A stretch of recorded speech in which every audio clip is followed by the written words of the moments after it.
Quem poderia imaginar o governo Lula podendo ser derrubado por um escândalo de corrupção? Cara, o mundo dá voltas. Esse buraco vai muito mais embaixo. Preste atenção.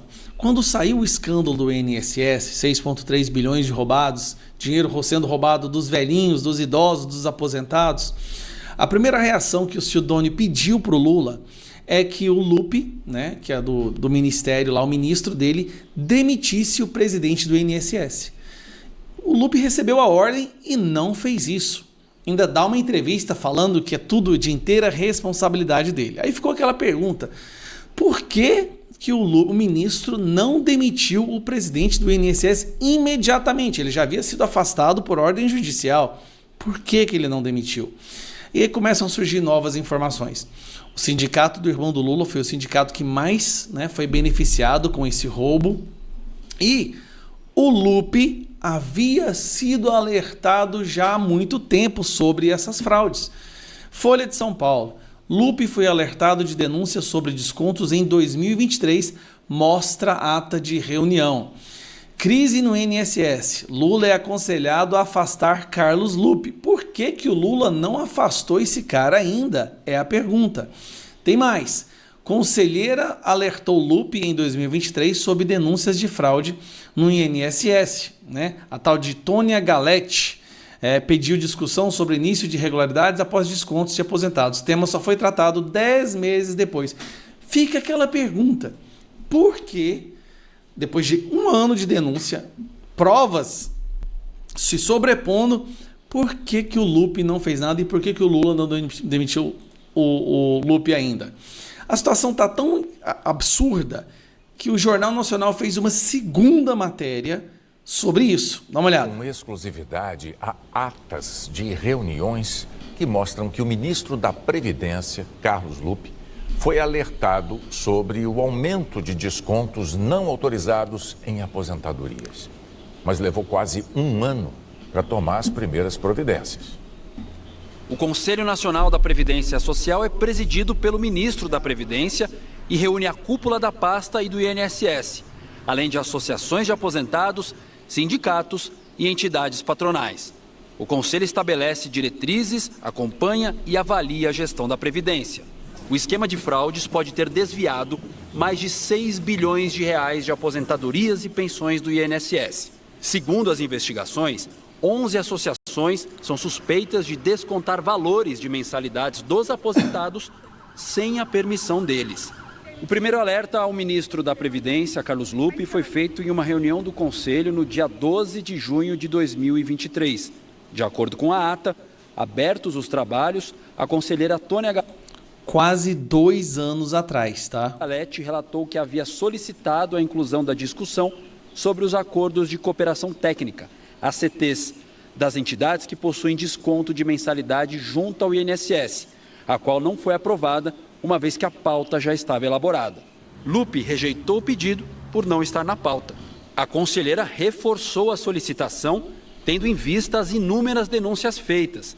Pediu que fossem apresentadas a quantidade de entidades que possuem ACTs com o INSS, a curva de crescimento dos associados nos últimos 12 meses e uma proposta de regulamentação que trouxesse maior segurança aos trabalhadores, ao INSS e aos órgãos de controle. Ainda segundo a ata, Carlos Lupe registrou que a solicitação era relevante, porém não havia condições de fazê-la de imediato, visto que seria necessário realizar um levantamento mais preciso. O ministro, então, solicitou que o tema fosse pautado para a reunião do mês seguinte, em 27 de julho de 2023, o que mais uma vez não aconteceu. O Conselho optou por encaminhar outros assuntos. A primeira medida concreta do INSS para tentar frear os golpes só foi tomada em março de 2024, quando o órgão publicou novas regras para que as associações fizessem os descontos nas aposentadorias. Naquele momento, o assunto já era objeto de apuração da Controladoria Geral e do Tribunal de Contas da União. O Jornal Nacional analisou as atas das 23 reuniões do Conselho durante a gestão Lupe.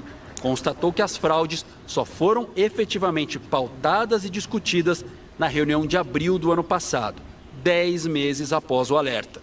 Uma auditoria da CGU mostra que o volume de descontos triplicou em menos de um ano, chegando a quase 250 milhões de reais por mês, exatamente no período em que o ministro Carlos Lupe não tomou medidas concretas, mesmo tendo sido alertado. Apesar dos alertas da conselheira e mesmo depois da inclusão das fraudes nas reuniões do Conselho, em abril do ano passado, os descontos com indícios de fraude só foram interrompidos nesta semana com a operação da Polícia Federal e da CGU. As associações suspeitas também só foram descredenciadas após a operação. Por mensagem, o ministro Carlos Lupe confirmou que o tema das fraudes foi apresentado no Conselho em junho de 2023 e afirmou que a partir de então o INSS começou a rever normas e a formular propostas de alterações nos sistemas da Previdência. Cara, esse povo tá roubando, mas tá roubando de um tanto. Meu Deus do céu. É muita roubalheira nesse governo. Muita. Eles voltaram sem o menor pudor. A minha opinião é a seguinte: o cara foi preso por corrupção, ele e toda a sua gangue foram descondenados. Qual que é a mensagem que você passa para essas pessoas? Olha, o STF descondenou esse pessoal, eles podem roubar à vontade. Um exemplo, o Collor, que foi um dos que menos roubou no período da Lava Jato, está preso, enquanto a galera que roubou muito tá de boa, tá tranquilo. Não vai ser preso nunca mais. Agora eles sabem que eles podem roubar o quanto eles quiserem e nada vai acontecer. Pode soltar matéria no Jornal Nacional, pode virar notícia internacional. O PT e essa organização criminosa tá roubando em todos os aspectos que eles possam roubar, em todos os ministérios, em todas as ONGs, em todas as instituições. Tranquilo, eles não perdem um minuto de sono na hora de dormir, porque eles sabem, eles têm a convicção de que ninguém vai ser condenado. Afinal de contas, o STF tirou o líder do maior esquema de corrupção da história do mundo de dentro da cadeia e colocou eles ele e a gangue, né, na presidência do Brasil. Você acha que eles têm medo de serem presos novamente? Não. Sai essa matéria no Jornal Nacional, 2 semanas todo mundo já esqueceu, porque o brasileiro é assim, e não vai acontecer nada. Agora o coitado do Collor lá, que roubou, um dos que menos que roubou lá na Lava Jato, vai pegar a cadeia. O curioso, qual que é a diferença do Collor para todo o resto lá? O único que não fazia parte do grupo do Lula, no esquema da Lava Jato, era o Collor. Vai preso. Se tivesse dentro do esqueminha lá do Lula, da turminha, provavelmente agora ele estava senador novamente, né? Todos os bens sendo devolvidos para ele. Esse é o Brasil que a gente vive. É vergonhoso assistir isso, cara. É vergonhoso. Enquanto isso, Débora sendo condenada a 14 anos de prisão. Cara, só Deus mesmo para salvar esse país. Dá um desânimo às vezes, mas não vamos desistir não. Tá? Segunda-feira, de volta na batalha, e uma hora ou outra Deus vai interferir novamente no nosso país.